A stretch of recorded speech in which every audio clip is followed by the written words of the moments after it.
Here I got these headlights. I bought them off eBay. For the yellow one, I did get hella headlights.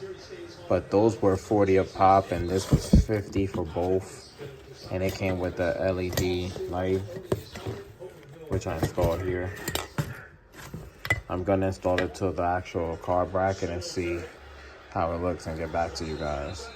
But yeah, on this build, I'm kind of trying to save a little bit of money. So let's see. And these are glass, by the way. Glass. Here in this step, you can see the 3 mounting points that you have to remove the screws.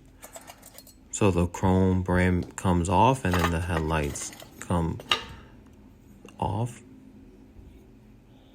And yep, then you just add the new headlight and make sure that the new headlight fits in the mounting points.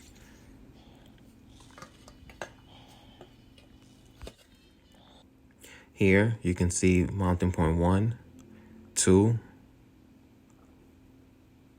Make sure that the headlight is sitting flush, and this is the 3rd one. Once you have this aligned, you're good to go, and you put your silver chrome brim cap right back on top, whatever you call it, and yep, that's it. Here's a comparison of the 2 lights.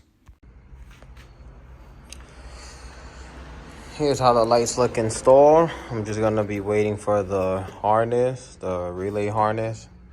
I'm not gonna install nothing back here on yet, but that's how they look.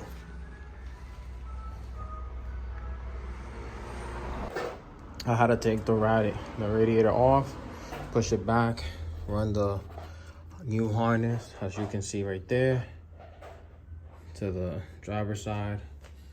So this step is probably not necessary for whatever car you have, old school car, but for me, I want to make sure I tuck it. I didn't want to run it through here. It looks ridiculous. Here, guys, you see the relay. I had to extend the actual power wire that goes directly connected to my battery. You might not have to do the same, but the old plug of your headlight connects to a plug on the actual relay to power it on and off, and then you have to ground it on both sides. Here's how the lights look when they're fully installed and they're turned on. And I have the high beams. So yeah, guys, not a bad install.